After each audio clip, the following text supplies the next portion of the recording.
বাংলাদেশের উত্তর সীমান্তের অতন্দ্র প্রহরী হয়ে দাঁড়িয়ে আছে গারো পাহাড়, যেখানে আকাশ আর পাহাড়ের মিতালি ঘটে নিবিড়ভাবে, আর মেঘেরা পাহাড়ের গায়ে আলতো করে ঘষা দিয়ে বয়ে যায়। এই পাহাড়ের পাদদেশে অবস্থিত শেরপুর জেলার ঝিনাইগাতি উপজেলার নিভৃত ও শান্ত জনপদ।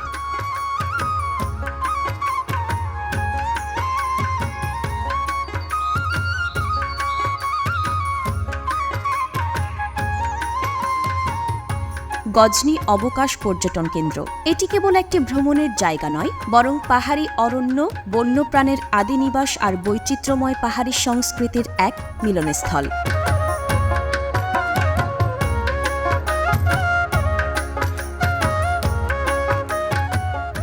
দিগন্ত বিস্তৃত সবুজ পাহাড়, আঁকাবাঁকা মেঠু পথ আর গারো আদিবাসীদের বৈচিত্র্যময় জীবনধারা নিয়ে সেজে আছে এই জনপদ। ভ্রমণ বাংলাদেশের আজকের আয়োজনে থাকছে গজনী অবকাশ পর্যটক কেন্দ্রে কিভাবে যাবেন, কোথায় থাকবেন এবং কত টাকা খরচ হবে। সেই সাথে আমরা কাছ থেকে দেখব গজনী অবকাশ পর্যটন কেন্দ্রের আশপাশের গারো আদিবাসীদের নিভৃত গ্রামীণ জীবন।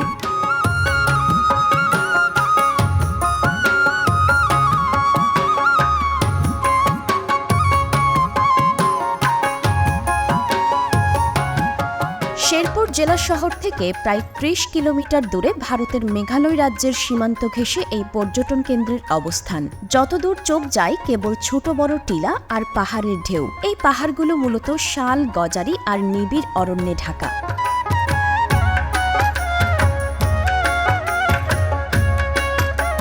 শীতকালে পুরো এলাকা যখন কুয়াশার চাদরে ঢাকা পড়ে, তখন একে মনে হয় কোনো এক রূপকথার রাজ্য। আবার বর্ষায় পাহাড়ের সতেজ সবুজ রূপ পর্যটকদের মুগ্ধ করে। বন্য পাখির কিচিরমিচির আর ঝাউ গাছের ঝিরিঝিরি শব্দ এখানে নিরন্তর এক সুর সৃষ্টি করে চলে, যা যান্ত্রিক জীবনের সব ক্লান্তি ধুয়ে দেয় মুহূর্তেই।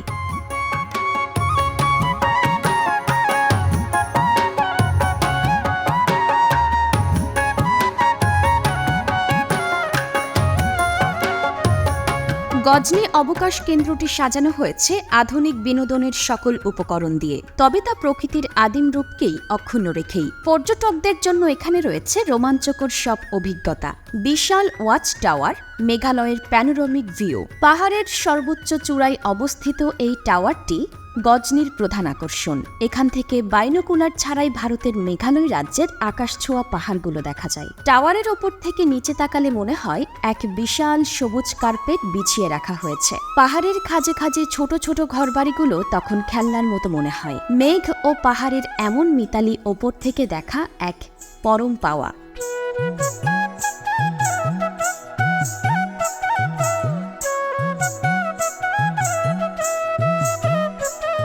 পাহাড়ের পাদদেশে একটি কৃত্রিম লেক তৈরি করা হয়েছে, যা ক্রিসেন্ট লেক নামে পরিচিত। এই লেকের ওপর দিয়ে বয়ে যাওয়া দৃষ্টিনন্দন ঝুলন্ত ব্রিজটি পর্যটকদের দারুণ রোমাঞ্চ দেয়। লেকের শান্ত জলে প্যাডেল বোটে চড়ে চারপাশের পাহাড়ের দৃশ্য উপভোগ করা এক অনন্য অভিজ্ঞতা। ব্রিজের ওপর দাঁড়িয়ে লেকের নীল জল আর পাহাড়ের প্রতিবিম্ব আপনার ক্যামেরার ফ্রেম বন্দি করার মতো এক দৃশ্য তৈরি করে।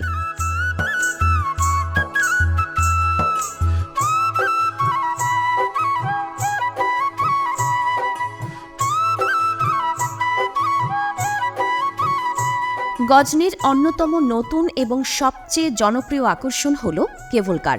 শূন্যে ভেসে এক পাহাড় থেকে অন্য পাহাড়ে যাওয়ার সময় নিচের গভীর খাদ আর সবুজের বুক চিরে যাওয়ার অনুভূতি ভাষায় প্রকাশ করা কঠিন। এটি পর্যটন কেন্দ্রে ভ্রমণের অভিজ্ঞতায় এক নতুন ও রোমাঞ্চকর মাত্রা যোগ করেছে।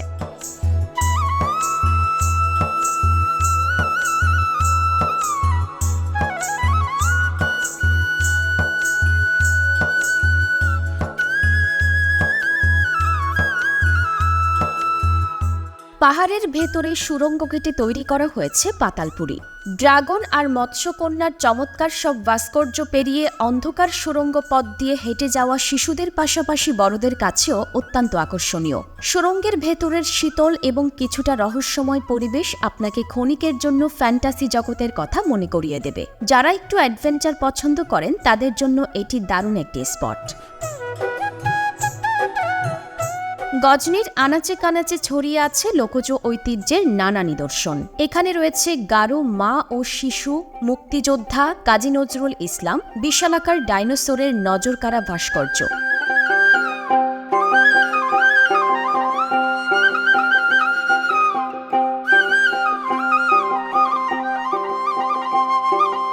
শিশুদের বিনোদনের জন্য এখানে আলাদাভাবে গড়ে তোলা হয়েছে চিলড্রেন পার্ক। প্রতিটি ভাস্কর্য এবং স্থাপনা গজনির পরিবেশকে আরও বেশি প্রাণবন্ত করে তুলেছে।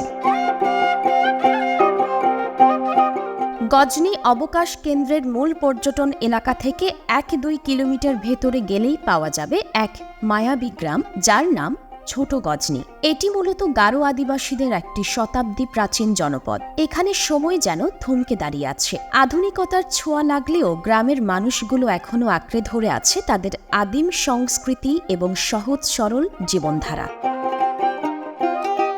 ছোট গজনি গ্রামের ঘরগুলো সমতলের মতো নয়। টিলার ওপর কিংবা ঢালে বাঁশ, বেড়া এবং ছন দিয়ে তৈরি এইসব ঘর অত্যন্ত রুচিশীল। প্রতিটি বাড়ির আঙিনা লেপা, পোছা এবং পরিষ্কার। ঘরের চারপাশ ঘিরে থাকে সুপারি আর কলার বাগান।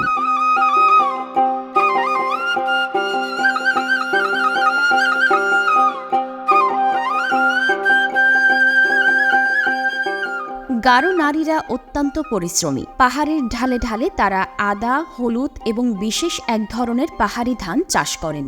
জুম চাষের সেই আদিম পদ্ধতি এখনও এখানে টিকে আছে। ভোর হতে না হতেই ঝুড়ি, যাকে তারা খুরং বলে, এই ঝুড়ি নিয়ে নারীরা বেরিয়ে পড়েন পাহাড়ি ফসল সংগ্রহের জন্য।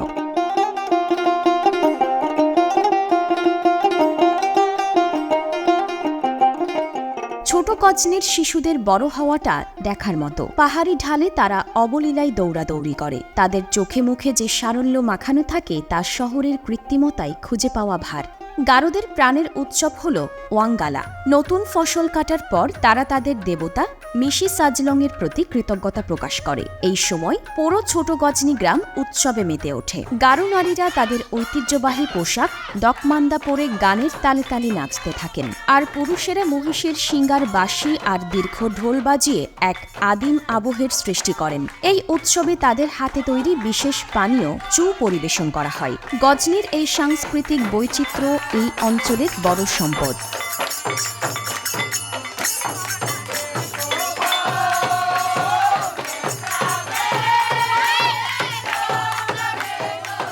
চলুন এবার জানাই ভ্রমণের বিস্তারিত গাইডলাইন, অর্থাৎ কিভাবে যাবেন। ঢাকা থেকে সরাসরি বাসে কিংবা ট্রেনে আপনি শেরপুর পৌঁছাতে পারেন।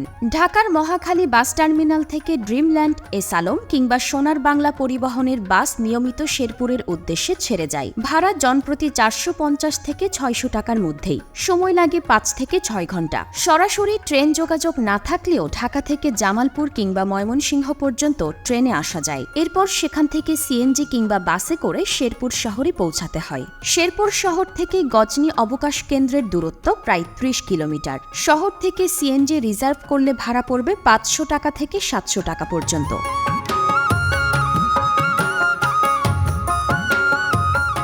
এবার বলি কোথায় থাকবেন এবং কোথায় খাবেন।